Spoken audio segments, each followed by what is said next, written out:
What is going on, everybody? Hopefully the mics work. This is on Jez because he's streaming it, so the mics do work. What's up? This is Xbox 2+1. I am the host, as usual, Randall Thor 19, the man with the million. And we have managing editor Jez Corden with us as well. What's up, Hello, hello. Yes, what a fun couple of weeks in Xbox land it's been. Oh dear. Yeah. Yes, but the star of the show today, we have the King David from Iron Lords podcast, joining us. When we asked you who you guys wanted for Patreon for this show specifically, a lot of you were like, "We need King David to be here," and well, he's graced us with his presence. Thank you so much for being here, buddy. Oh man, thanks for having me. I told you you're the only guy that can get me on without a camera, and Biscuit for the Biscuit beat you to it on Friday. Well, actually, we have had you on Yes. without your camera, Yes. right? Because you complained that I play favorites and I get Lord Cognito on here more than you. Yeah. But now I think you guys are tied, though. I think you guys are tied. But I was voted in by the populace, so that is true. You were voted in. So Cognito was not. Yeah, exactly. He was just, hey, Cog, what do you want to do? You want to get on? You're like, yeah, come on, let's do it. Me, I need the populace in the streets.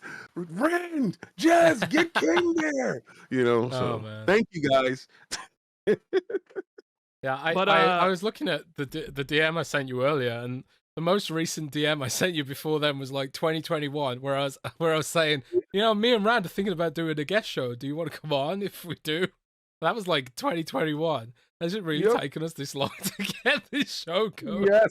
Oh my god. Yo, I'm looking at it right now. That's hilarious.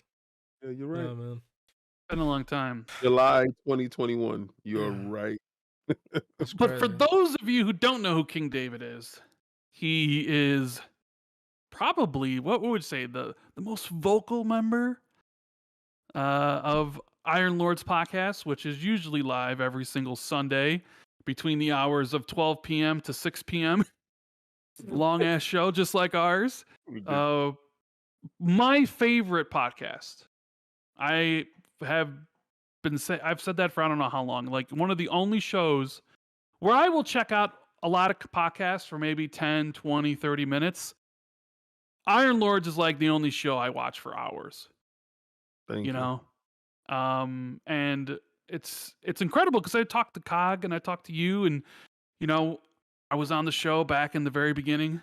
Yeah. When like nobody knew who Iron Lords was. Now they're like people want to be on ILP. It's like it's like you haven't made it in the community if you haven't been on that show, right? That's when people want to clean themselves of whatever dirt they did over there. They come on and you have been absolved. Say 1,000 whatever's, and yeah, you're good. You bend the knee, you're good. Bend the knee. Bend the knee. Yeah, I've been bending the knee. Pause. So much because of this Redfall stuff. Oh yeah. I wish we could have like better, or not better, but more positive things to talk about today. But I mean, most of it's going to be revolving around, I don't know. We'll just talk about whatever, because that's what this show is. It's just free flow. Nothing's planned. I don't have any topics written down. No, we're just talk about whatever we want to talk about. So what do we want to talk about first, Jez? Okay. I want to know. Before we get into some Xboxy topics, I want to know the story of how King and the Iron Lords came together. Like, how did you guys meet? How did this whole Iron Lords thing happen? Because one of the issues that I have as a human being is that I've got no memory whatsoever. I can't remember, for example, me and Rand met at E3. I can't remember it at all. I can't remember how me and Rand even started discussing having a podcast and all that kind of history. So I'm always interested to hear like how people got started doing this. Because you do remember how me and you met, though, right? In person. Yeah. That's a no. He doesn't remember King. No, he has to remember that because it was just like we met at E3, right? Yes, exactly. There we go. All right. Okay. All right. I met loads of people and like, but it's You're a such a blur, celebrity. man. It's not that, man. Like I think when we met at E3, I was like small and a nobody, but Nah. I get so laser focused and get tunnel vision that I seriously can't remember meeting Rad at all. I just sort of got this vague sort of memory in my head of thinking, Jesus, he's tall. Yeah. All right. So, Cog, Salve, and I, we've known each other forever. So much so that we're family, right? And Attic, I met Attic separately, right? And I didn't even know he knew my cousin. I didn't. And that's Cog. I didn't even know he knew him. Attic and I was playing Destiny, and that's when his name was Room to Kill. And we play all the time. Very good guy. And I get this protective nature about me, like, just don't mess with my friends. And it was this guy that was like harassing him, bothering him, and threatening him. And I didn't take kindly to it, and had said some things to the guy or whatever. And then my cousin jumped into one of our parties, and he was talking to Attic, and I'm like, you know him? And he was like, yeah, I know him. That's Room to Kill. And yeah, we're talking about doing the Destinies podcast. I was like, oh, I didn't know that. Okay, so they wind up doing that, and they had two other members that it just didn't work right. It didn't fit. And it's not because it didn't fit because of the individuals. It wasn't enough chemistry there. Like my cousin, he's back from the Run DMC days, so he needs that, back and forth. Me and him have that. And then you throw Salve in there with his wisdom and his knowledge and the level of interjection that he does when he speaks. He's a small man, not small in stature, but small man that carries a big stick. Very quiet, very humble, but when he speaks, it reverberates. And then Attic is the wild card because he's the young dude who just, he's just rambunctious. So we don't really know what Attic's gonna say next. Like, really, honestly, seriously, I know y'all think that y'all don't know what I'm gonna say next. I really don't have any clue of what Attic's gonna say next. So that's how that dynamic really works. But so they had Salve guest appearance on the show first. Then Salve went, and they was like, oh, this works, it clicks. And then my cousin was like, yo, would you want to come on? I'm like, hell yeah. And jumped on, and then it was just like it really flowed. And then from that moment, we were like, 12 people just watching us, and we just plugging along, just having a good time on Sundays. And we said, let's go to these shows. My cousin was going to E3. I said he'll never go to California again without me. Again, that's that protective nature thing in me, because I heard California is this wild, crazy place. Got out there, and California is cool, and just making sure that he's safe. And then Sovereign came with us on a time to E3. Then we got Attic to fly out, and then we started doing packs. And I said, if we're gonna do this, we revised the logo. Shout out to SWAT, helped me with that, and then Pinero fixed up the stuff. Then we got the logo. And then I went on a merch run, pushing out merch to people, giving out. We brought a lot of shirts, and 2,000 and some change worth of shirts just to hand them all out to people. Damn. And we didn't even have probably 500 subs. That's investment. That's a lot of quijones at that time. But at that time, I had 3 companies. So that was pre pandemic, and everybody was in a decent space where we were able to work and have money to do some extra stuff to try to make this thing happen. And then we just started reinvesting. We just started seeing people showing up, and the community is incredible. And shout out to Dizzy, who saw the potential and sacrificed his website. Like we built lordsofgaming.net off of the infrastructure of his other website, and I forgot what it's called right now, so please forgive me, Dizzy. But yeah, so we did that, and we had the website, and we started going to these shows, and we started getting media. So when we got media, it was like a huge thing. And when I met Jez, see, Jez doesn't think he's a celebrity. He doesn't. Yeah, he is though. He is though. Like you ever look at somebody and they got like a little glow over them, right? And I'm sitting there with Tim, and me and Tim is talking, and I hear him talk behind me. Now I don't know what show I heard him talk on before, but I was like, "Who's that, Tim?" He's like, "That's Jez."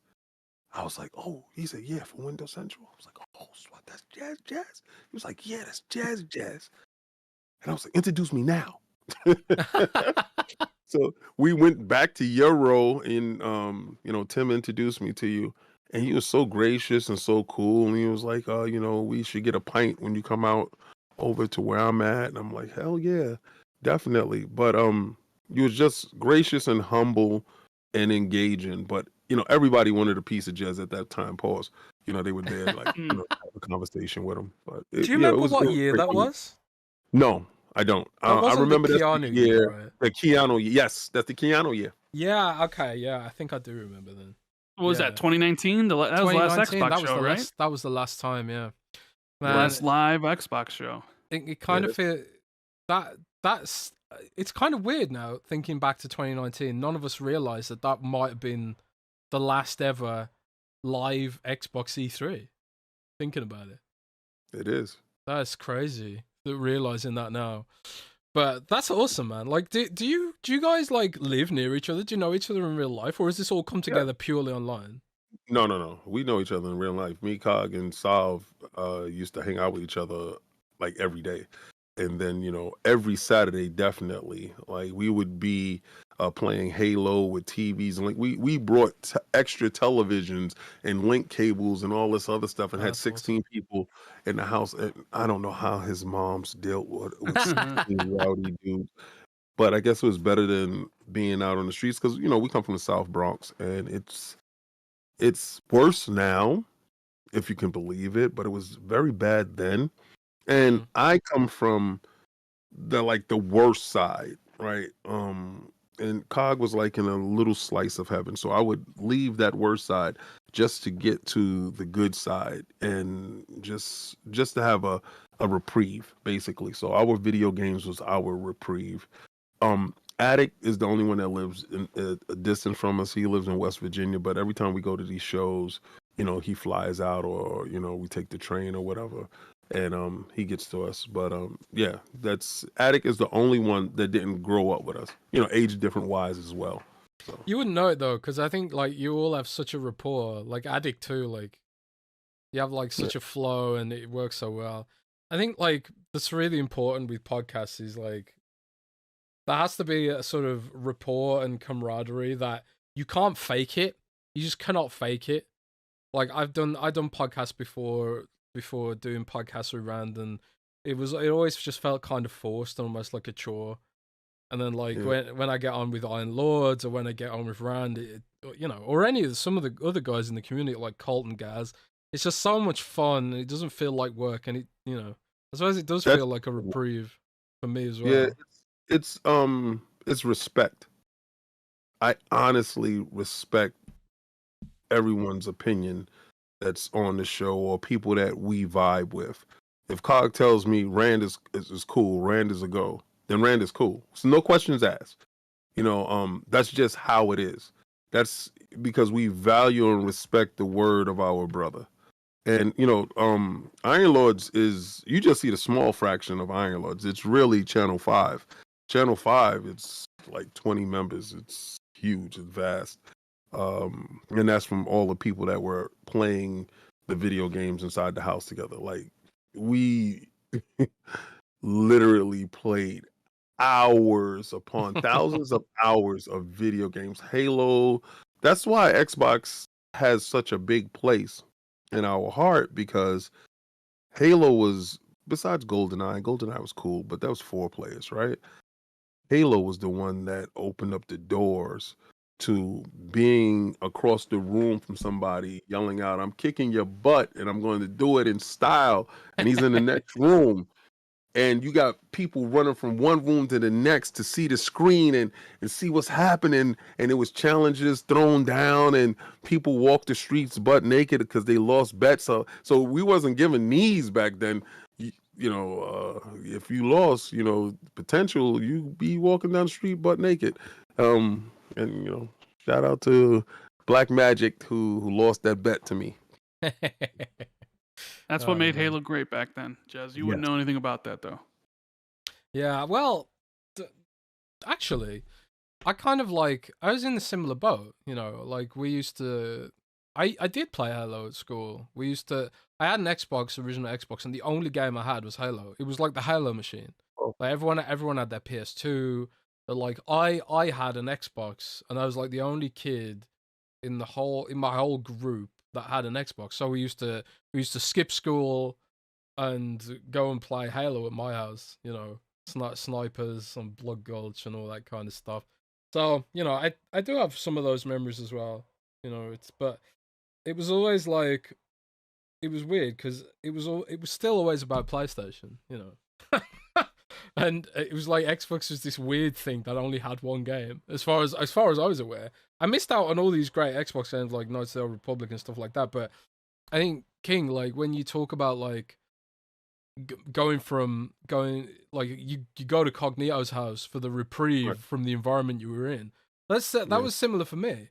Because the school I went to, similar sort of environment. Rough as hell. There was a riot van there every Friday because every Friday there'd be gang violence, and eventually it got to the point where the police were like, okay, well, we have to make sure we got a presence there to stop what's going on. Mm-hmm. So, kids like me are sort of I'm a lover, not a fighter.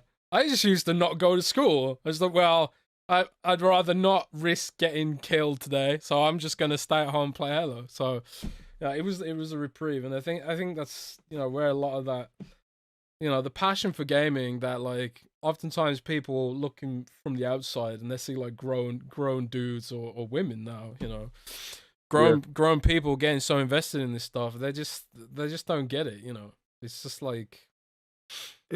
it's a hobby just like any other hobby that you invest yourself into. Yeah. Right? I always tell people, you got to laugh, cry, and enjoy your days. Always, right? And then you have a very fulfilled day. You have to do so. You have to find something that you're passionate about. I'm passionate about a couple of things, but one thing that I'm truly passionate about is these video games. Mhm. And because I know where I would be without them, right? So the fact that video games has saved me from certain things, I have a true respect for it. A lot of people think, oh, he hates PlayStation. I don't. I was there from when PlayStation was conceived. I've had every PlayStation console that's ever come out, handheld or console itself. Same thing with the Nintendo. Same thing with TurboGrafx and everything else. I'm just a game connoisseur, but my blood bleeds green because of what happened to Sega. Now, I'm a true Sega head, but excuse me. But when Sega left unceremoniously, Microsoft filled that void. Bill Gates looked over, had a bunch of money, and decided that this is what they wanted to do. And after watching the documentary, I was truly more invested in what it could have been and what it became. And it was a point where they were almost out the door. And, shout out to Phil Dominus, Maximus Aurelius Spencer. They gave him an unbelievable task in front of him. And I don't know, by wits and by charm or skin of his teeth, by guile, he made it through. He made it to a place where the company, the brand itself, is a little bit more respectable. I know, coming into what we're about to talk about, doesn't sound true, but one mistake doesn't erase a history of achievements, right? a couple of mistakes don't do that. No one is infallible, but at the same time, they got to be held accountable. So I hold him accountable, but at the same time, I see his achievements and I respect him for it. He's trending on Twitter. I looked earlier. Phil Spencer was trending on Twitter, and if you look through that hashtag, whew, a lot of people calling for his job. Yeah, they can call what they want, you know. Yeah. Unhappy with the current situation. Jez King is also notorious for his prediction about the PS6. Yeah, it's not making it. He says there's no PS6. PS5 is the last console PlayStation will ever make. Why do you think that? Okay, so I think this generation goes 10 years, right? And I'm looking at because we were stunted 3 years. 3 years into our growth cycle, we were stunted with the pandemic. Now, if we look at the 360 and the PlayStation 3, I think they went 8 years before we got a new console. Yeah. And at that point in time, they were talking about it being the last consoles. But they still had research and development, and both of them hemmed and hawed until they actually came up with consoles. Now, PlayStation was almost out the door. If 360 would have stuck the landing with Xbox One, those guys, you would have you wouldn't have got a PlayStation 5. They didn't stick the landing. PlayStation 4, boom, you get a PlayStation 5. I truly believe in this generation, regardless to what, both of these consoles become an app, right? And I see them both hedging their bets towards app land. Microsoft is a little bit more accelerated with Game Pass and the cloud infrastructure, Azure, and all this other stuff, and the stuff that they're Azure and the stuff that they're doing in the back end, right? Acquiring all these developers and trying to have enough games that's inside the platform. I believe the platform is Game Pass. I do not believe the platform is the series consoles at all.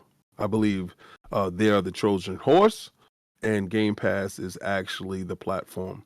Same thing with the PlayStation. I believe Jim is smart enough to understand that we need to have multiplayer games that can exist in this space. Everybody wants to have a Fortnite or a Call of Duty or what is that? That game from EA, Amped or something like that. Whatever. I can't remember, it's a shooter. Avernum, is it? Avernum? No, I believe games with an A. Apex Legends. Apex. Yeah. Right. So they got a new one coming out this summer as well. But yeah, carry on. Sorry. Yeah, but that's what they want. That's the golden goose, right? And PlayStation is taking their services a little bit more seriously.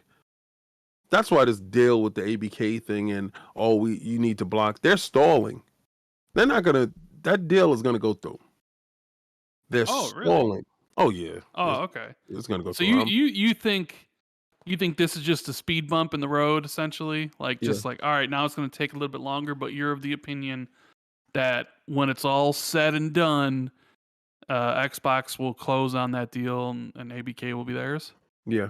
It's interesting. That's interesting because Jez is of the opinion that this deal is 100% dead. There's not even a chance.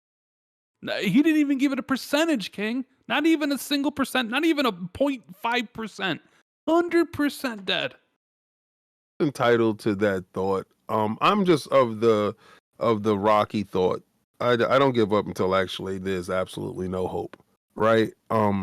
If the EU comes back and the EU approves the deal, that puts the CMA in a binder, and then the FTC is going to fold, and FTC folds. Then you go back to appeals court with the CMA. You can do a couple of things with those guys. You can, until y'all figure it out, we're going to have the company and we'll do Game Pass all over the place, and it just won't be in your region. And then y'all figure that out over there when that happens. I think it passes. And I'm not saying it's going to pass through clean. I saw so much money being transferred from hand to hand and so much greed at that point where with the FTC and the CMA, there's a lot of man hours that's going in. There's a lot of overtime. There's a lot of stuff that's happening. People are yeah. getting paid all around the board. And I just feel that part is why it's being blocked more so than them having any knowledge about the video game industry. Well, I do think, my personal pessimism is that they just won't be able to cut through the incompetence of the UK regulator. And Right. I don't think Microsoft will. I don't think Microsoft fully appreciates how broken the UK is. The UK is a just dying state. The economy is absolutely screwed. The government's incompetence is at every level is just off the scale right now. They are distracted. This CMA stuff to the government itself, they don't give a crap about it because they got way bigger problems to deal with right now. Like they're currently being attacked in the media for their handling of the Sudan crisis because there's a lot of there's like thousands of British nationals stuck in Sudan right now for whatever reason, and the government's done a very bad job of evacuating them. So they are like fully distracted, and they don't like the CMA stuff. To them is just like it's just not on their radar whatsoever. And you kind of need the government to overturn what the CMA says, and the government just handed the CMA a shitload of extra powers. Like a ton of extra power. And I kind of feel like the CMA's blocked it because they've become power hungry. However, there are some developments coming down the pipeline. By the time this show airs publicly, right now it's exclusive on Patreon, there's a major piece of news for the UK cloud industry dropping on Wednesday. I'm under embargo, so I can't say what it is.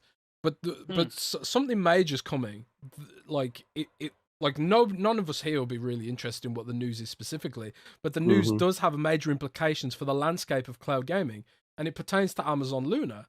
By the CMA's logic, they say every single Xbox Game Pass member is a cloud user, right? They haven't provided any data on how many members of Xbox Game Pass Ultimate there are in the UK, but there's only 25 million globally. So let's estimate that even if it was half of the 25 million, which obviously it almost certainly isn't, there's someone in the UK, Amazon, who has a bigger cloud platform now with Amazon Luna, because every Amazon Luna member in the UK gets it for free as part of Amazon Prime. So by the CMA's own logic, and Amazon was never mentioned in any of this stuff, not very prolifically anyway. By the CMA's own logic, Microsoft is not the biggest cloud provider in the UK anymore. So it's kind of like I think there are some ways they can trap the CMA by their own arguments if they're clever about it. I just have no faith in the CMA to just back down, because they have so much power, and now it's going to be an ego thing for these people. And oftentimes, like the way the UK operates, it's not in the best interests of the people. It's always like political scheming and all this kind of messed up stuff. The whole reason Brexit happened. Brexit was like, there's been no benefits of Brexit whatsoever. But the people in power, they've benefited from the chaos that erupted from it. They knew it was coming, so they knew where to make the good investments. And a few people at the top made a lot of money from all the chaos. That's and maybe they think they can make some money from the chaos, the fallout of this. Maybe some of their mates are shorting Activision stock. I don't know, but I just don't think they'll get it through, because what benefits the regular person is just not what happens in the UK. So I think I'm just thick with pessimism about that, and I want to believe that you're right and that it will get through. But I really think Xbox needs to focus on a plan B if it doesn't get through, because they can't bank everything on this deal. They can't do it. If what type of monster do you think these guys become? And I'm just plainly talking about Satya and Phil, right? Because they have egos too. Yeah. Right. And this deal doesn't go through. And Sony is still parading around. We're acquiring Boom Boss Studios, really Nifnod Studios that really haven't produced anything, but just bolstering up their bullpen. what type of animals do you turn them into? Do you now in turn Microsoft into that dark entity that you thought that they were going to become? Do you now make them that? Because this deal doesn't go through, right? Let's just say, let's go into Jer's world, and this deal doesn't go through. What do you think Microsoft does from, they got to come out of pocket $3 billion. Now they're looking like, they got shunned at the dance. Do they go out there and just scorch earth and purchase everything that they're able to legally purchase with no problems, and go really hard and try to bury Sony in a way that they can't recover from?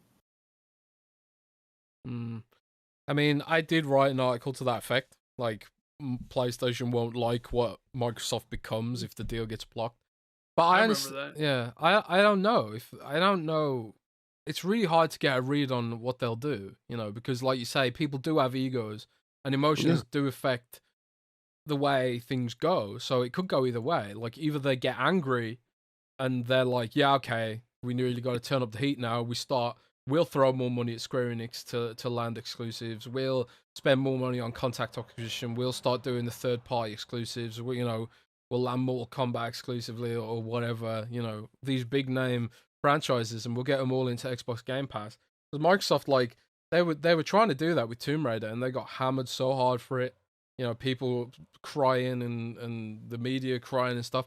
And they can't have that kind of passive attitude anymore if this deal gets blocked, because they will have essentially been chewed up by all these predatory firms like PlayStation and Google coming out there saying the deal's a bad thing, even though they exited the industry. I think they might be back with Sony, but go ahead. Sorry. Yeah, maybe. But in any case, I really think, like, I don't know if they will get that predatory attitude or whether they'll just get the throw in the towel attitude, because I've seen Microsoft do it before. I've seen them throw in the towel before, and I think that's why Xbox fans get the press and the Xbox fans, and they smell blood in the water, because the problem with these big diversified mega corporations, they don't rely on any one specific business for growth. And that's why, like, Google can, like, literally shut down Stadia, refund everyone's purchases, and it not even be a blip on their radar. They can have this kind of dispassionate attitude to things that people become a fan of. Like, Microsoft took a $7 billion write-down with Windows Phone, shutting it down. $7 billion after buying Nokia. And it wasn't a blip on their radar. So, like, I worry it could go that way. I worry that, like, Think they'll do that after 4 generations, though? Well, that's the thing. I just don't know. I don't know what's in Satya's head.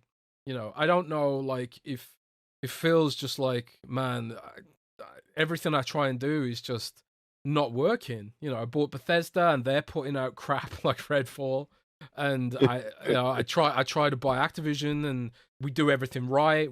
I've been told, like, the people at the top of Xbox, they've never worked this hard in their life to try and get this deal over the line. And then some asshole regulators from a foreign country that have, like, almost little to no relevance to your business has come out and blocked it globally because of some arcane regulatory framework that hasn't been amended or, reformed in the UK for decades and decades and decades. It's to say it would break me. It would break me, I'm gonna tell you, Jez. I'm gonna tell you. I'm gonna calm your fears, because it seems like you're doing soft talk Tuesdays. Soft talk Tuesdays. And I'm just not gonna let your heart pump any Kool-Aid. I'm just not gonna let it happen. Oh, tell us, King. Tell us. I honestly, I've looked into this man's eyes, and I didn't see quit in his face. Like, I don't see quit in his face. If he's not there, then that's a different question, right? That's a different conversation. If he's no longer the head of Microsoft, Xbox, then that's different. The same way I knew Peter Moore didn't have any quit in him, right? It's just certain individuals that are built of a sterner stuff that there's no quit there. Then they will go out and they will fight to the bitter end. And the fact that he got, Satya to back him publicly, I think guys with that type of money have a level of ego that they don't take slights very easy. This is the reason why, Jim didn't return Bobby's phone calls when they were trying to, hey man, what's going on type of thing. Mm-hmm. These guys that play in that side of the pool with this type of money, they play for high stakes. Yeah. I know Phil wants to bury this guy. I know for a fact he wants to bury this guy because this guy raised up BS arguments and caused what would have been his biggest crowning achievement, something that he can actually ride off into the sunset off of. Yeah. He messed this up. He got a finger at the point. When you can laser beam something, you can get it out of there. That's why it's not going to be a PlayStation 6. Because hook or crook, this deal don't go through. Let's say King is wrong and this deal don't go through. The animal that Microsoft becomes, PlayStation fans don't want. Y'all would have probably had a good existence. Let the deal go through. Y'all get Call of Duty and you shut up and go sit down in your corner and play your single player games and have a good go. This, you're not going to like this. This is going to be a different animal, a different beast. That Microsoft that you'll say, oh, if y'all have so much money, how come y'all not the market leader? Or how come you don't do this? Okay. I think that happens. Yeah. Well, it'd be interesting. That would be very interesting to go down that route. Deal gets blocked. All right, let's just take some of that $70 billion and go buy up a whole bunch of different things. That'd be definitely a ruthless strategy. I mean, but that's the one thing they haven't really tried is ruthlessness. Yeah, ruthlessness. They're very much a lot of they're like everything with the PR for the Activision deal was very much presented as, hey, we're the good guys. Yeah, we're the good guys. We're your friends. We're not taking COD away. Understandable. COD makes too much money. I get it. But we're just the best. We want to be your friends, right? Jim Ryan doesn't want to be anybody's friends. Jim Ryan wants his money. So, you have this like thing where it's like, all right, kumbaya, we just want to be friends, rising tide lifts all boats, all that sort of stuff. But, this thing doesn't go through. Even though Phil has said, hey, it's not the end of the world, right? It's not, it's just an accelerant to our plans. It's not the whole plans. It's got to calm everybody down. It's got to calm the employees down. You do have to look at, like Jez said, plan B. Like, okay, what are we doing for mobile now? All right, what are we doing on PC side? Okay, what are we doing to grow Game Pass, right? Because these are all things ABK would have done. And it's like, all right, well, now we got to, like we need timed exclusives. We need more deals. We need to go out and acquire more individual studios that won't get blocked. It'll be a very interesting thing to see what they would do if this deal does get blocked. But I mean, it seems like it'll be a long time from now to find out because, with the appeals, you're going into next year unless the European Commission actually blocks it in May this month, which then it'll be completely dead. And then we'll see what happens. But transitioning to the here and now today, on May 2nd, a game that came out finally. Xbox released another game this week, AAA game, the first one from Bethesda since their first one of their acquisition outside of Hi-Fi Rush. And man, the reactions online have not been kind. The reviews have been very harsh. Everything surrounding Redfall has been quite bad ever since the announcement of the 30 frames, that it wouldn't be 60 frames at launch. And there was some speculation. We even had like, well, there might be other things wrong with the game, blah, blah, blah, blah, blah. Well, here you go. Today, there's a bunch of reviews, and we're back to Crackdown 3 levels of mediocrity, or initial Sea of Thieves levels, or State of Decay 2 levels, to the point which caused Phil Spencer back in 2019, Phil Dominus Maximus Aurelius Spencer, to publicly apologize at the Game Awards for the state of the games his teams were releasing, right? Mm-hmm. And ever since then, been much better, right? Publisher of the year in 2021, putting out bangers. Everybody thought this was going to be the new Xbox. Yes, right? Putting out really good exclusives, despite them not being of a bigger nature. You know, that's always kind of the claim. 2022, not good. Finally, okay, we got Redfall. It's here. It's coming. And, well, it's poor quality, at least according to the reviews. I know Jez has played it. We'll get to him in a minute, but this is about you, King. I want to know how you feeling. Have you played Redfall? How are you feeling about the current discussion around Xbox and all the things that kind of go along with it? I played a hot 20 minutes. A hot 20, okay. A hot 20 minutes because I was coming on to the show and I was downloading it while I was trying to. I told you I was playing Fortnite.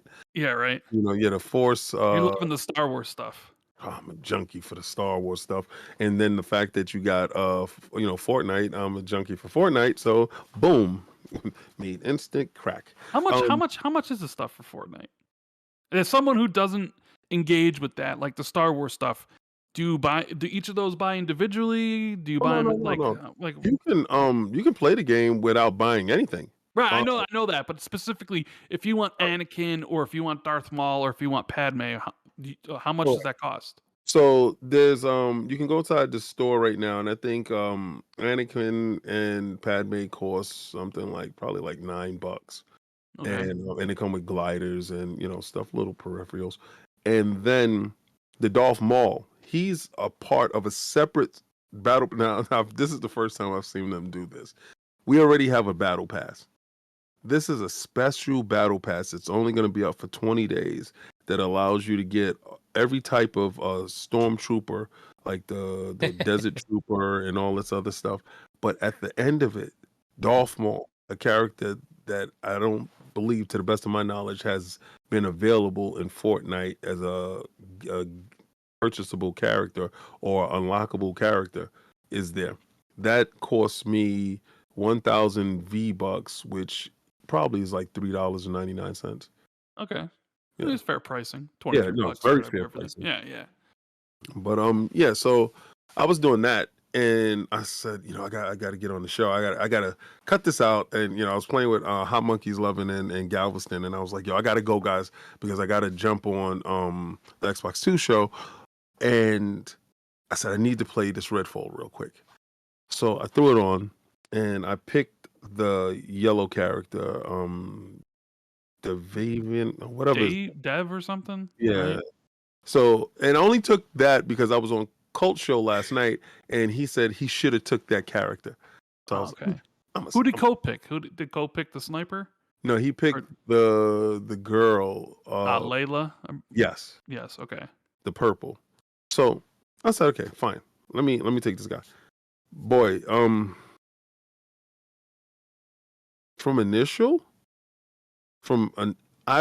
had to look at my controller to see if I had a 360 controller. Ooh.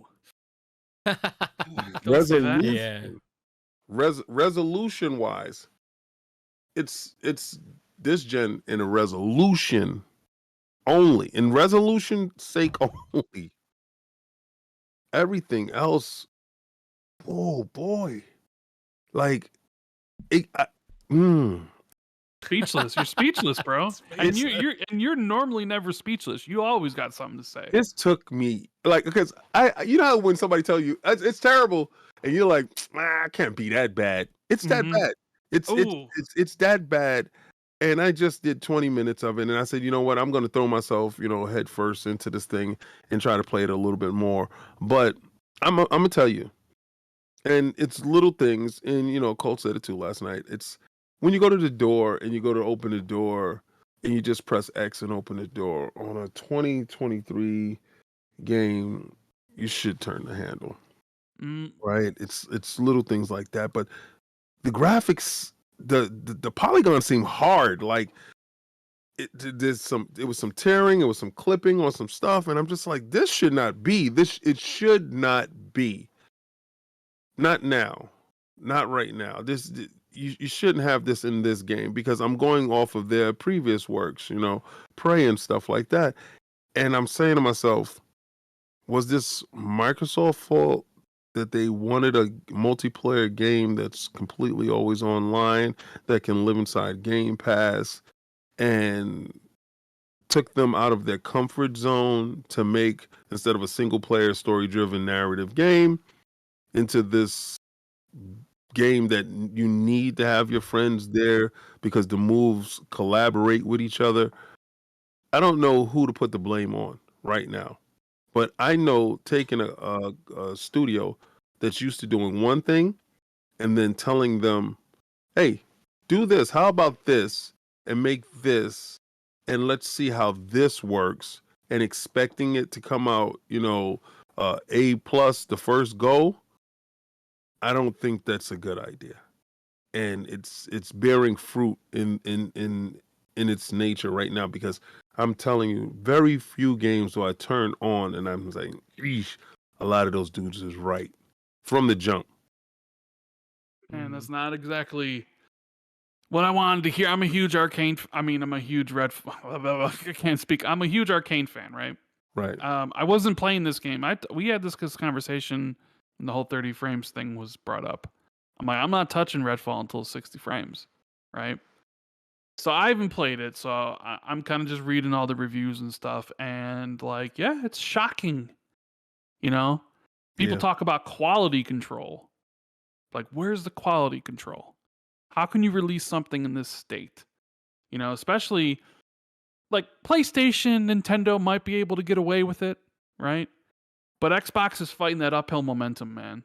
Do you think it's fair? Life ain't fair. Right. So right. Right. Yeah, life ain't fair. I mean, yeah. So it's like, this is the thing. This is the thing Xbox is fighting against, and you have to do everything better than your competition.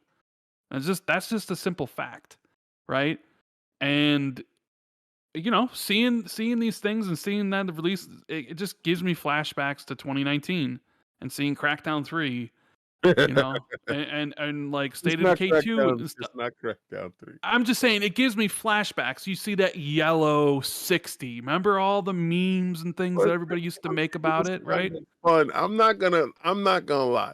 I had fun with it. I don't know if I'm gonna have fun with this game, but let me ask you, Jess. And let's keep it real, right? Let's keep it real. Did you care about this game when this game was announced? Yeah, I mean, purely on the basis that it's Arcane. I'm like, Prey is in my top 5 games of all time. I absolutely adore Prey so much, and I love Dishonored as well. And so it was on my radar on that basis. However, I was always worried about it because it looked like shallow Zuma bait trend chasing stuff. Like everything about it just looked kind of like, gunning for teen audience or whatever, with the music and the delivery and the sort of, we're not so serious about the writing. Here's some weird jokes and stuff like that. So I was nervous about it from that outset.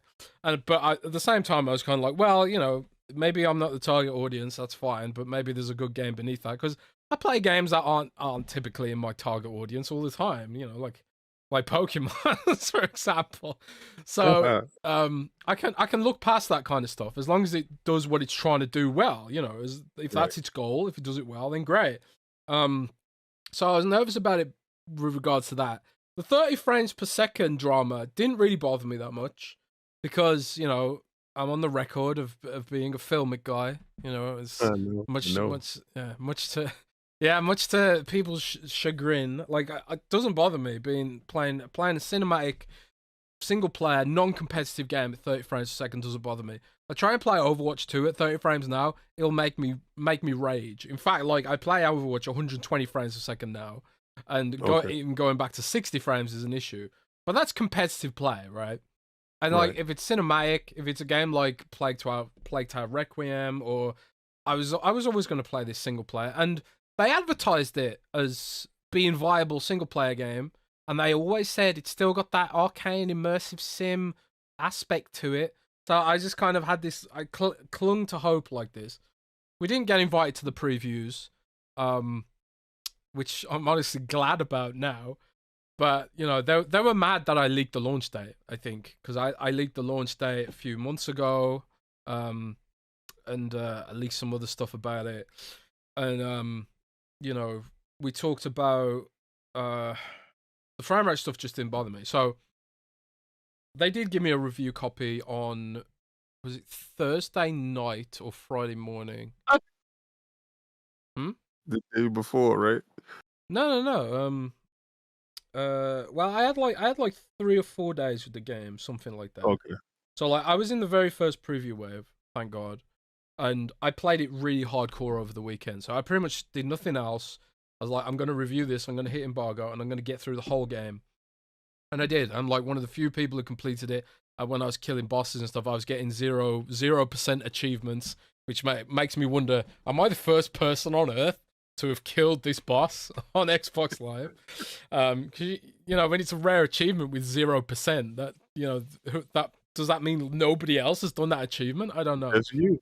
Yeah, so I hardcored it, no lifed it, and Randall tell you when I was DMing him, I was like, I was so desperate to love this game.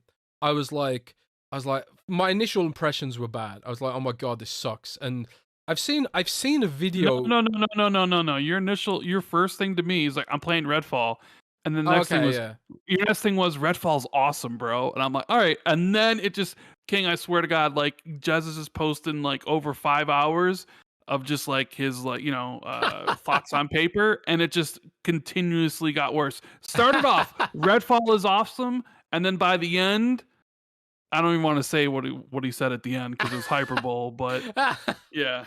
Hyperbole. Thank you very much. Hyperbole, yes. But but yeah, like the very first area, I was like, okay, they are deliberately showcasing me that they've got immersive sim DNA. They want you to find a key. Like, there's loads of different ways to escape the boat. You can smash the window. You can search. You can break the emergency release on the glass and then exit through the gate. Or you can climb up and go over the top, and there's like a secret shotgun there and stuff like that. I was like, okay, great. Like they're showing me this is what it's going to be about. And then you exit the boat, and there's like this amazing eclipse scene, which again, I think that's when I messaged Rand. I was like, oh my god, this looks amazing. Like the water's curled up and it's frozen. It looks really cool. The lighting's coming down, and then the first problem. And I've seen other people post this clip now. The very first enemy that you meet in the game has his back turned to you, which obviously says, stealth kill this dude.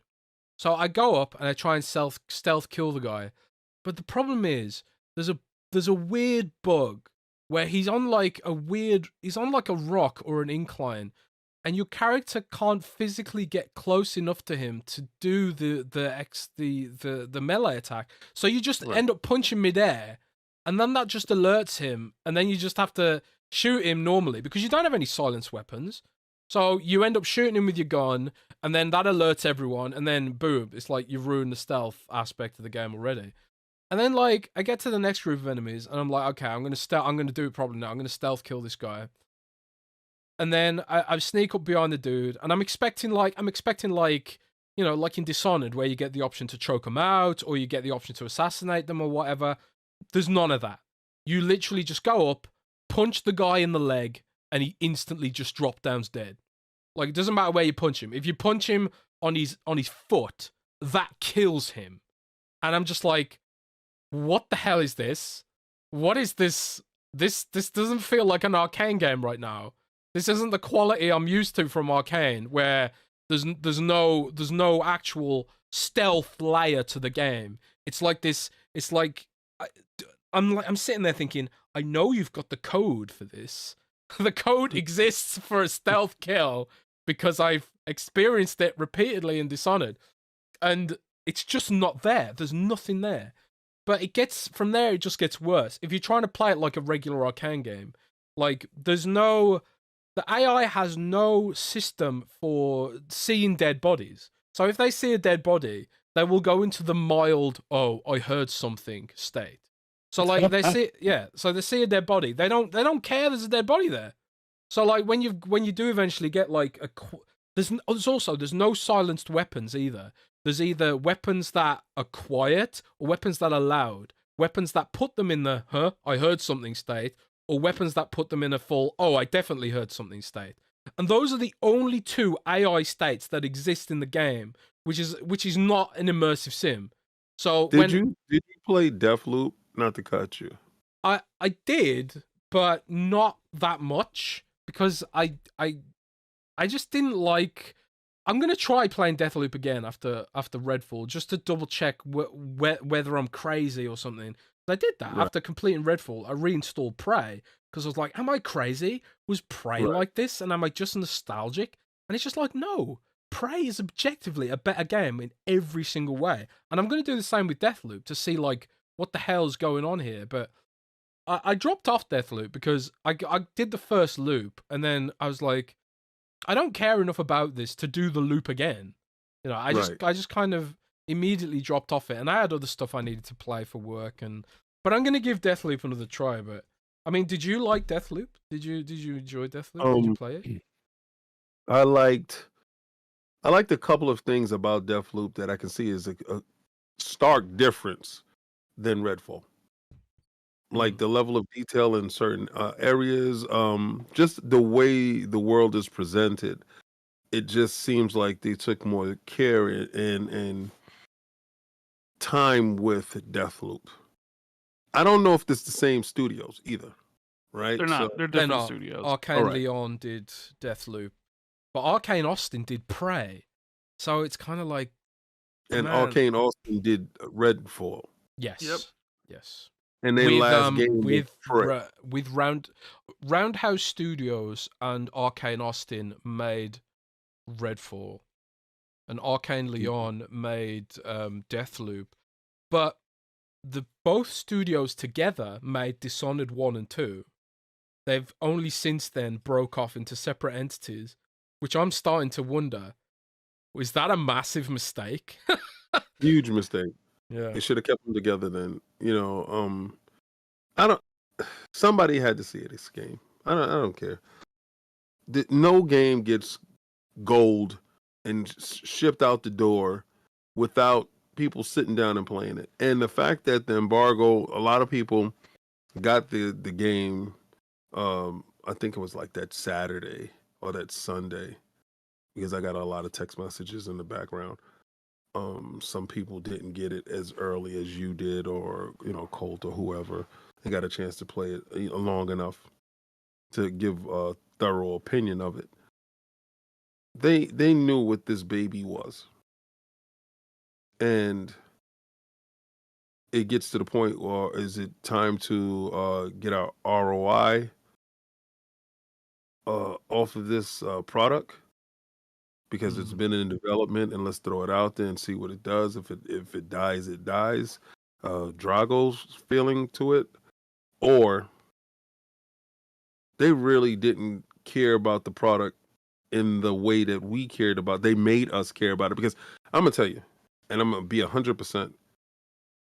Give me Starfield. I didn't care about this. Give me Starfield. Give me Starfield. I don't care at all. I mean, I thought it was going to be Left 4 Dead, and then once I found out it's not Left 4 Dead, okay, don't care that much about it. And then you was like 30 frames. I'm like, really don't care too much about it at all. And then come to find out, it's like this Hyper 360 game. I'm like, I really don't care. And they made us care about it. All the branding behind it, flying people out, or inviting, and everybody's getting controllers, and everybody's talking about blood, and this is the guy who did the music, and they really kind of force-fed this stuff to us, and we are sitting here like, all right, now deliver this great game, and it's like kablowy, here you go, and that's just not it. So I don't know. And it's not even like it's like, all right, it's like the core is bad. It's also like there's performance problems and there's glitches and there's bugs, which implies the game needed another day. You already delayed it once for a year, right? Back in 2022 to 2023, So like your question of like, well, did they play it and realize there's no salvaging this? Let's just put it out and just cut and run, and we're gonna go work on something we want to work on. Because look, and take my opinion on this for what it is, because I haven't played it. Right? I've seen videos. I've talked to people who've been reviewing it. But Arcane is known for single player immersive sims. That is what they're good at. They're maybe the best. This always seemed to me, even though I was looking forward to it because of the pedigree of the studio, was that Arcane and Bethesda were chasing a trend because they ran into issues. You remember Save Player One, E3 that one year, and then the following year they had all these like games as a service, Wolfenstein Youngblood, Fallout 76, and they weren't good. And to me, it almost feels like Arcane Austin was kind of like, all right, we might be on the chopping block. We need to make something that sells. What's popular right now? And they ended up making a open world co-op looter shooter, basically Far Cry, right? Yeah. And that's not up the wheelhouse of what Arcane can do. So okay, you spend all this time working on it. Maybe you hope it comes together in the end, right? And Xbox acquires you. And now Xbox is kind of like, all right, you don't necessarily have to do what you were doing. Like, there was leaks before, we've seen it. There was supposed to be a microtransaction shop in this game. Not there anymore, right? So maybe that was one of the things that helped with the acquisition, where it's like, oh, you don't have to do this, right? Right. But the game just never comes together. The game's just kind of soulless, it's just kind of aimless. It doesn't have the fun factor that other games like it do, and it's just kind of it's an experiment that just didn't pan out. So it's like, all right, you already delayed it once. Maybe you thought it would gel together by the end. Now, okay, doesn't look like it will, right? Still got bugs, still got issues, still doesn't look great. And then, can't do 60 frames on the world's most powerful console. This is our first next gen game at $70 as well, by the way, right? It's like, all right, so you have a decision. We can delay it again, right? Another 6 months. We can make the glitches go away. We can make the bugs go away. We can get the 60 frames at launch. Delay it again. But if we do, and that stuff's fixed, does it actually salvage the game in any meaningful way? Is the AI going to be any better? Is the game going to look any better? Is the quest going to be any better? It's kind of the same sense I get from Rocksteady's Suicide Squad game. It's like people have seen it, and now they're like, oh, we're delaying it 9 months, but is anybody expected to be any better when we see it again in 9 months from now? So there's a part of me that sits there and is like, all right, did they just take the approach of like, fuck it, we just need this out. We just need to get this out. Cut our losses. We need to just move on, and we need to get Arcane working on something else, which is horrible to say, because in my mind, I sort of feel like that's what's going on here. And I hate to say that, because this is exactly what Xbox does not need. And I know there's a lot of talking back and forth about like, hey, who's responsible for this, right? Is it Bethesda? Is it Xbox? Is it a combination of two? And it really doesn't matter what the answer is. Yeah. If it's Bethesda, whatever. If it's Xbox, whatever. The problem is this game reflects 100% on Xbox. Even if it's completely Bethesda's decision, everything they do is now Xbox. So it reflects poorly on Xbox's first party. It reflects poorly on the decisions of the leadership team. It reflects poorly on the brand in general. So now you have this huge dark cloud where people are just making fun of the platform again. Like, we had went through this for years, and people are just laughing it up. I mean, it's kind of funny when, I don't know, to me it's hilarious, King, because you had like people who were making fun of Redfall forever, and then as soon as they found out a PS5 version was canceled, they all wanted it, right? Yeah. They all wanted and clamoring for it and crying for it. And then, like, obviously the game comes out and it's like, oh yeah, you can keep that. It's like, well, that's not what you guys were saying literally like a month ago. You guys were like crying you couldn't have it. But now that it's not good, of course it's an Xbox exclusive. Like, it's just a really sorry state. Like, because Xbox fans deserve better than this. You know, When would and you have put it out? Would you have put it out in October where it made sense for it to have a vampire type theme game around the holiday yeah. is horror? I But didn't get the idea of it. the reading, for me, reading the reviews, I get the distinct sense that they felt this game was unsalvageable. Mm. Like, and I don't know because I haven't really played it, but just like looking everything, I think even if it was no bugs and it ran perfectly, still think people would be like, this isn't really anything special. Like, it's just missing that something. Yeah, I You heard know? it's missing those interactions, those moment to moment things that keep you enthused in the game. Because right now I'm playing Jedi Survivor, and we had on Patrick, the lead encounter developer that worked on those moments where sometimes you're traversing the world and you don't really have much to do. They give you something to do. Like if it's scripted or non-scripted, they worked an algorithm where there was always something happening in that 3 to 15 second span that you stay engaged because they want to keep you engaged with the controller. From what I'm hearing, Redfall doesn't have that aspect to it. It's a lot of a lack of a better word, dead space when you're going from objective to objective and not too much in between. Is that Yeah. accurate? What? Yeah. Is that accurate, Jez? I think so. I think we got this uncanny. I feel like there's a disconnect. Right.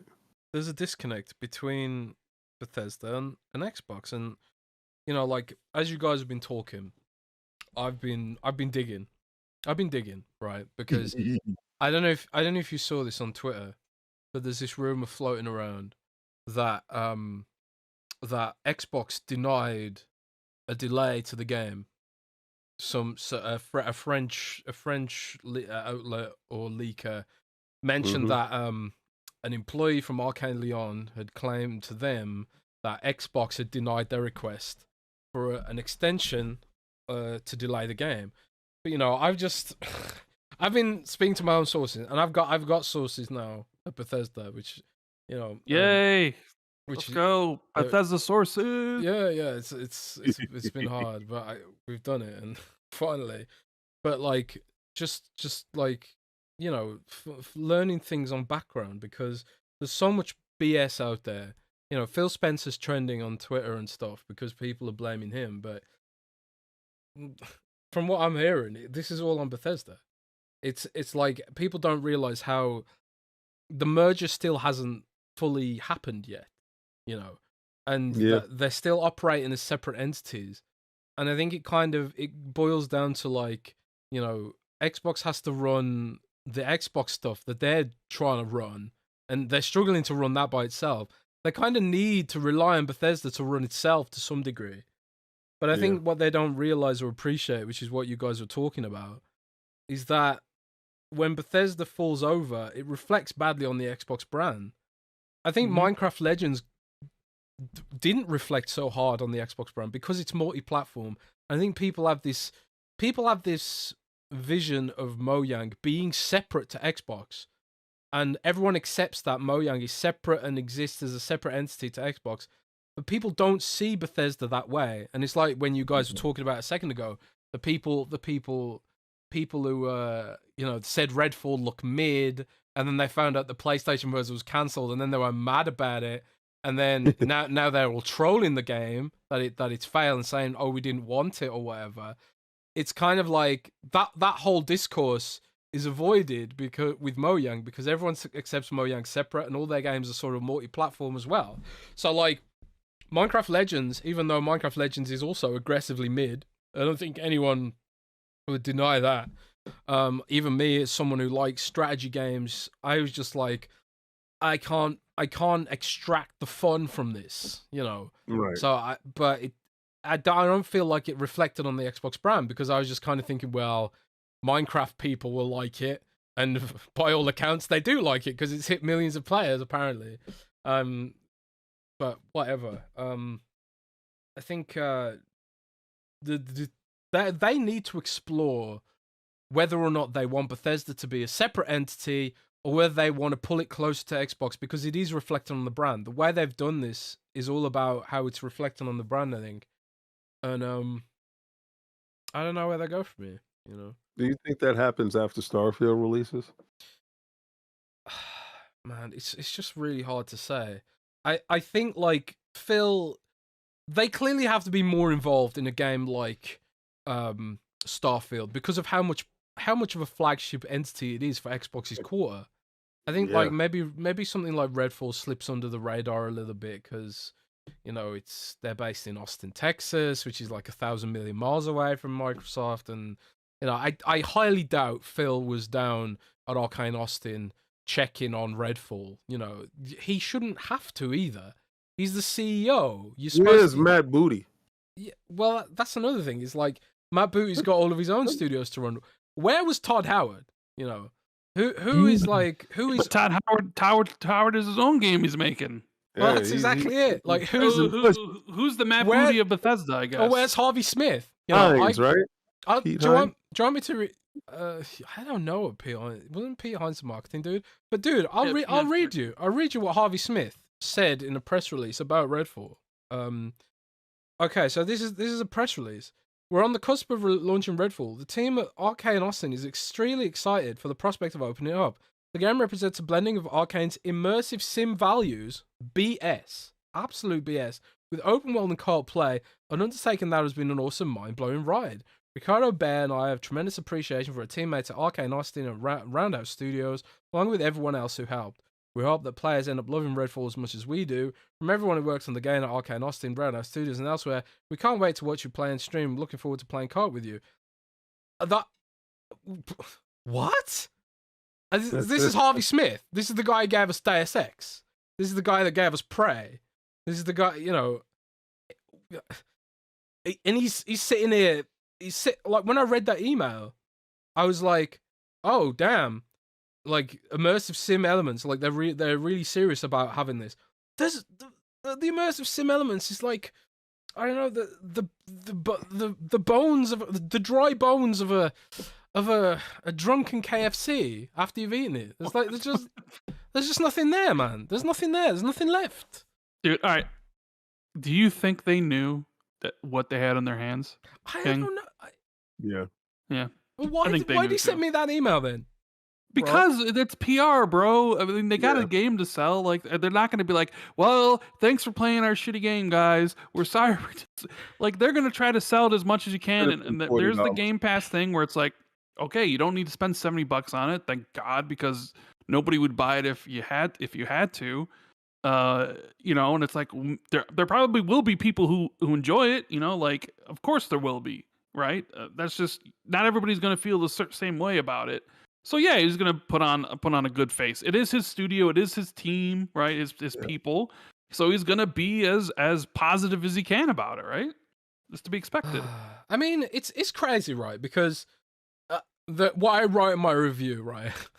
The best compliment I can give Redfall is that I don't hate it. Because honestly, I got through the game, and it's not like I was sitting there. I was sitting there thinking I had a horrible experience. Because it was still fun teleporting to different buildings, luring enemies into traps with the flare gun, sniping dudes from a long range. It still had those elements of, like, fun stuff. And I reviewed Far Cry 6, and I think Rand will remember how depressed I was reviewing that game. Yeah, you were. Because I was like, I'm so sick to death of Ubisoft bland open world. But for some reason, I think I didn't get that feeling with Redfall, because it's sort of like it didn't ask too much of me. You know, like I feel like like Far Cry wants you to do all this extra stuff and there's like millions and millions of different bosses. I could see the light at the end of the tunnel with Redfall, so I was like, I could see it on the mission board how many missions I've got to go before this can end. So I was just I was enjoying it for what it was, and I think like Randall say, like Redfall may find its fans, and I actually think the core ideas behind the game are pretty interesting, and I enjoyed the story, and the story has some great beats, and those sort of shades of Arcane brilliance do occasionally come through. Like their writing is really sharp, still, and the villains are truly hateable. I think that's one reason I actually liked Redfall a little more than Far Cry 6, was because the villains were really hateable and really interesting, unlike Far Cry, unlike Watch Dogs Legion, and all these other Ubisoft games where they're just sort of like positive stuff that you said about it. Yeah, I mean, I gave it 6 out of 10 at the end of the day. Like the game. Did you play it with friends? I played a little bit with friends, but I don't have any friends. But, I played it with Bethesda PR, for God's sake. Oh, that's what's up. I played it with some devs and stuff, and because they were doing sessions and whatever, and they were trying to explain where the fun is, and I'm just kind of like sitting there thinking, but there's so much that just went wrong with this. I don't know, like it sucks because I mean, even though I really didn't care too much about the game, and I know that's going to come off as damage control and like, oh, King, you didn't care about it. I wanted it to score high for those people that like that Metacritic stuff. I wanted a game that can fill the shoes of Left 4 Dead, and I didn't get that with Back 4 Blood at all. I didn't get it from that Evolution game, Evolve. Didn't get it from that. Game was terrible. Yeah, but I went in both feet, 100%, because I'm a Left 4 Dead dude, and I guess that's what I held on to. I said if they can get some type of remnants of it and get some type of working order of it, and I saw the CGI trailers of that's why I'm not a fan of them. And I saw the game and it was looking good. CGI trailers, not the game, and what it could be. I think we should just ban CGI trailers and force these companies to show you what the product what it really is, like, opposed to us dreaming on what it could be, and getting what it's not, I don't know. Yeah, we do only have King for a very short period of time, which we apologize for. Normally we do these for like 2 hours, right? But King has his own show. He's got to do with Attic here really soon, so I wanted to get him out here. I'm gonna ask you a question, King, because I want to know this. We got the showcase coming up on the 11th. What do you need to see from them? From Starfield? Well, I mean, yeah, with Starfield, it has its own show. But is there anything you need to see at this year's showcase? Gameplay. Gameplay. Like real gameplay. You get to the point where you're so tired of the PR talk and the spiel. You don't want to be disappointed, because I heard a lot of people going in on Jedi Survivor talking about the the frame rate and stuff like that on PC. I only had one crash on console, to be honest with you. And I shouldn't have no crashes, right? That should not happen. I had 5 crashes through the whole game. Yeah. You see? But you shouldn't. And this is the only industry where we accept this behavior. So what I need to see from Microsoft is I need to see a doubling down, a fortified effort, and acknowledgement. And they won't do this. They will not do this. Acknowledging that Redfall didn't hit the mark. 60 Metacritic games aren't and should never be the norm, and they should not be acceptable. As well as you not having the ability to play it at filmic 30 frames per second. and silky smooth 60 frames per second. You should have the ability to choose. I say it all the time. Give the consumer choice, give them quality. You didn't give them choice and you didn't give them quality. So that's why Red failed. Mid-fall, Red fail. Yeah, I need to see that from the showcase. I need to see quality and I need to see the ability to choose. But even if Phil comes out today and apologizes for Redfall, does it mean anything to you? Aren't the words hollow at this point? How many times he's said something to that same thing about apologizing for states of games? Show and prove. You know? Do you think, I know the common thing now is everything's riding on Starfield and are of that opinion as well? Do you think everything rides on Starfield? Not really. I noticed funny things. Like what was that the Benedict Fox, right? Yes. That dropped the same day or around the Star Wars. Right day before Star Wars, yeah. Yeah, Star Wars, but around Redfall, right? I'm talking about Game Pass conversation. Right, yeah, okay. Right. That was like a constellation prize. that was literally like, shh, we have this as well. And also Quantum Break came back around this time, so they was doing a lot of good PR stuff. They just didn't nail this one thing, and I don't know. The showcase, Phil doesn't need to talk. Actually, right now, I don't want to hear from him. I don't. Because I really don't hold his head accountable for this blunder. Whatever's going on, and from what I know, and I know some things, Bethesda and ZeniMax teams, they kind of run themselves over there. Yeah. There's still a little disconnect that's happening.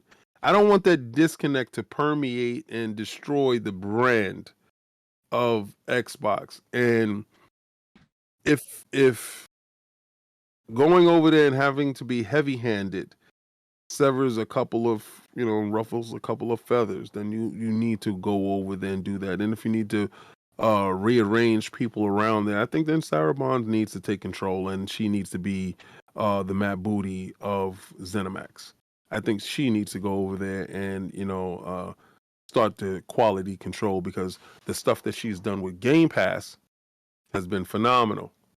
So Redfall might be what precipitates her taking control over what's going on in ZeniMax. And if somebody's listening, you have a capable person that's there, and if Matt has too much stuff on his hands, then maybe it's her time now.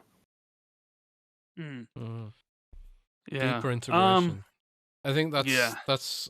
I'm probably going to write an article this week exploring that theme, because I do think, even with Mojang, it's not okay. I'm still pissed about the super duper graphics pack. How you're gonna have your marketing team make a literal musical for the super duper graphics pack for Minecraft, and then Mojang turns around a few months later and says, "Oh, by the way, we can't do it." Like, what? And this is it's a similar kind of thing where it's like Xbox has grown rapidly for acquisitions, but they haven't done enough to integrate those teams. And I think like they've got it in their head that it's like a rosy and it's a good thing to sort of keep the team separate, keep them independent or whatever. But I think like it's just not working as they would hope, and some more oversight and support, direct support, needs to happen. I think Microsoft needs to either grow, or if it has a team already for this, they either need to grow it or invest more in it so that there can be more help, support, and oversight and stuff like that. But yeah. Yeah. But we need to get King out of here. Yes. He's got to go do his own show. Thank you so much for coming on, King. You're from awesome, ILP. King. Yeah. Tell everybody where they can check you out at. Well, right now you can catch me. Yeah, right now, like literally in a minute, probably. In a minute, right? R&R with the Lords. That's on Iron Lords podcast channel. Combat Talk with the King on Saturdays when there are meaningful fights, like the Javante Tank Davis versus Ryan Garcia fight. It was a stellar event. Everybody came out, supported, and it was great. It did really good numbers for me, myself. Also, Iron Lords podcast Sundays at 1 p.m. Eastern Standard Time. We're a long format podcast, but by the time you look up, you'll be like, wow, it was really 5 hours. Yeah. You have a good time. But thank you guys. I do appreciate it. I do appreciate the Patreon and everybody else voting me in. Mm-hmm. And hopefully, next time, Rand could just look over, or Jez could be like, hey, man, come on in now. You were always on the list. I was Okay. always on the list, I appreciate it. Next time it can be on a better note. Yes, something way better than this week. We were discussing doing our big XB2 roundtable for the Xbox Showcase. We're gonna have so we need to get King on for that. Yeah, I'm down for that. I'm down for everything. Yeah, thank you for coming on, King. Love you because you're the best. All right, thank you guys. Catch y'all later. Yep. Take care, everybody. Have a good week. Later. We'll see you on Friday. Friday. Well, if the people who listen to this later won't, they'll see us the next Friday. We'll see you. Yeah, on Xbox 2 Friday. 9 p.m. German time. What time is it in America? I never remember this. It's 2. When we do the podcast, 2 o'clock for me. 2 p.m. Central, 3 p.m. Eastern, 12 Pacific. Man, America's so greedy. Like, why does it want to have like 10 time zones? Why can't it just have one time zone? Anyway, yeah. Thanks to everyone for joining. We'll be back next time and keep it gaming, as Rand says. Yep.